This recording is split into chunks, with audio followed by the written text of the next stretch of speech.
Un événement d'une gravité exceptionnelle vient de se produire. Un fait majeur, lourd de conséquences, qui mérite d'être analysé seconde par seconde, sans filtre, sans détour, sans complaisance et sans la moindre autocensure. Les forces armées algériennes, plus précisément les unités d'élite dédiées à la guerre électronique et à la cyberdéfense, viennent de neutraliser avec une maîtrise totale une cyberattaque d'ampleur massive, extrêmement sophistiquée et clairement attribuable à la France. Oui, vous avez bien entendu.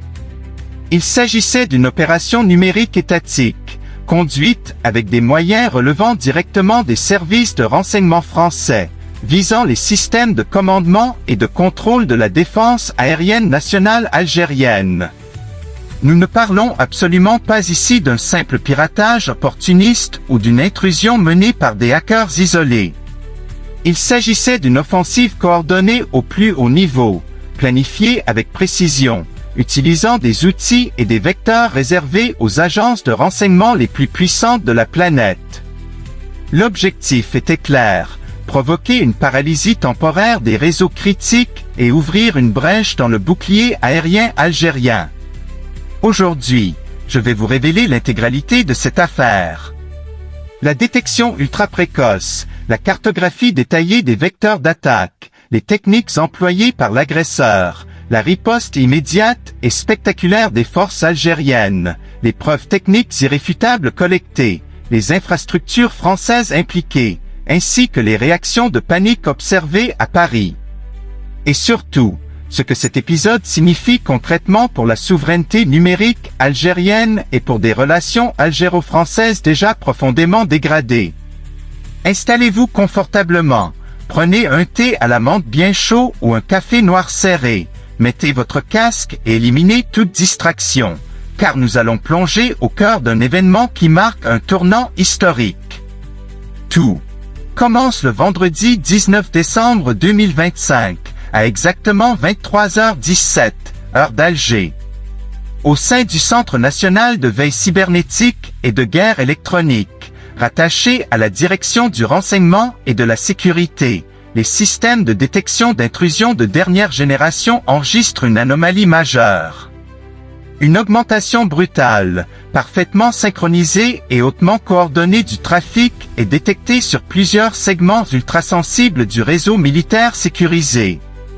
Sont concernées les liaisons chiffrées reliant les centres de commandement de la défense aérienne, les canaux de transmission des batteries S4 Sense Triumph et S1M déployés stratégiquement dans l'Ouest et le Grand Sud, les réseaux de coordination des bases aériennes de Tafraoui, Bousfer, Béchar et Ouargla, ainsi que les liaisons satellites protégées des systèmes Arcane modifiés et des drones de reconnaissance.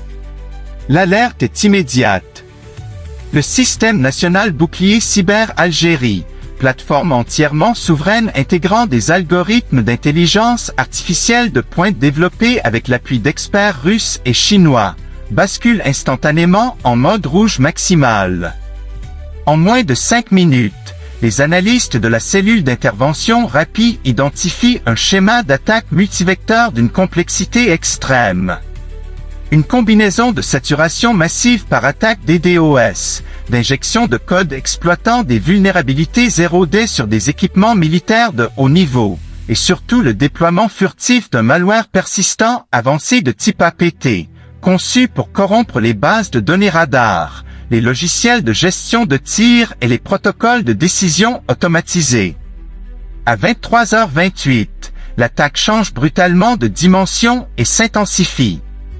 Des vagues de paquets malveillants affluant depuis des dizaines d'adresses IP réparties à travers l'Europe, transitant par des serveurs relais en Roumanie, en Pologne, en Italie, avant de converger vers la France métropolitaine.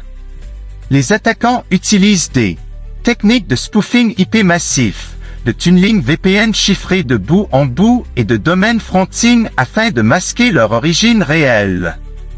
On est clairement face à un niveau technique extrêmement élevé, typique de l'arsenal des grandes agences de renseignement. Le colonel en chef des opérations, formé durant plusieurs années à Moscou et à Pékin, réagit immédiatement. Ils déclenchent le protocole de réponse d'urgence, isolement physique par air gap des segments touchés, déploiement de leur numérique ultra réaliste pour piéger l'attaquant et lancement simultané d'une traque inverse avec les outils de renseignement réseau les plus puissants dont dispose l'Algérie. À 23h42, les analystes extraient la signature principale du malware. Celle-ci présente des similarités frappantes avec des outils déjà attribués à la DGSE, notamment des versions modernisées du programme Barbare et des charges issues de la famille Animal Farm, connues pour avoir été utilisées dans des opérations passées contre des États considérés comme hostiles par Paris. Les équipes algériennes ouvrent alors volontairement des environnements piégés afin de permettre une infiltration inverse totalement contrôlée. Dans le même temps, les pare-feux quantiques expérimentaux et les systèmes de détection comportementale basés sur l'IA bloquent plus de 99% du trafic malveillant, sans provoquer la moindre perturbation des capacités opérationnelles. À minuit pile, l'attaque atteint son point culminant. Une tentative massive et désespérée de prise de contrôle des liaisons satellites des batteries S4 Sense est lancée, via l'injection de commandes falsifiées. L'objectif était de désactiver temporairement les radars et de provoquer un blackout de plusieurs minutes dans la couverture aérienne de l'ouest du pays, créant ainsi une fenêtre de vulnérabilité exploitable. Mais les réseaux algériens, construits sur une redondance triple, une segmentation physique stricte et des protocoles de résilience extrême, tiennent. Bon. Pas une seule seconde d'interruption. C'est alors que les unités de contre-offensive cyber entrent en action. Elles lancent une riposte ciblée, inondation des serveurs attaquants par des flux de désinformation, exploitation des backdoors ouvertes et exfiltration massive de données sensibles. À 1h37, la source principale est formellement identifiée. Un cluster de serveurs situé en région parisienne, hébergé par une société écran liée à des contrats de la DGSE, avec des relais physiques dans des infrastructures militaires spécifiques.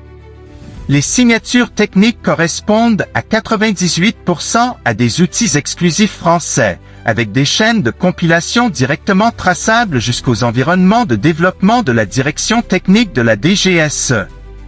À 1h15, la contre-offensive algérienne devient décisive. Plusieurs serveurs français sont forcés à l'arrêt d'urgence par surcharge critique. Les attaquants tentent alors d'effacer leurs traces, mais il est déjà trop tard. Des téraoctets de preuves ont été exfiltrés, journaux d'authentification, serveurs de commandement, communications internes, listes de cibles et outils similaires utilisés dans d'autres opérations. À 1h48, l'attaque est définitivement neutralisée. Les réseaux reviennent à pleine capacité opérationnelle en quelques minutes. Le président Abdelmadjid Tebboune est informé en temps réel par le haut commandement. Il ordonne immédiatement la sécurisation maximale des preuves et la constitution d'un dossier technique complet à des fins diplomatiques, juridiques et médiatiques.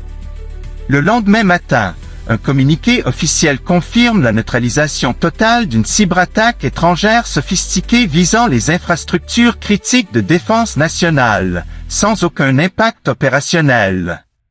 Ce succès n'est pas uniquement technique. C'est un message géopolitique clair. L'Algérie a non seulement résisté, mais elle a retourné l'attaque contre son auteur. À Paris, la panique est réelle. Des réunions d'urgence sont convoquées au plus haut niveau, les opérations sont suspendues et des audits internes lancés dans l'urgence. Cette affaire marque une étape majeure. Elle démontre la montée en puissance spectaculaire de la cyberdéfense algérienne, fruit d'investissements massifs, de formations avancées et d'une stratégie de souveraineté numérique assumée. L'Algérie n'est plus une cible passive. Elle est désormais un acteur capable de détecter, résister et contre-attaquer même les agences les plus puissantes du monde. Cette nuit-là, les cybercombattants algériens ont écrit une page d'histoire. Et ils continueront à défendre chaque octet de souveraineté nationale avec la même détermination qu'ils défendent chaque mètre carré du territoire.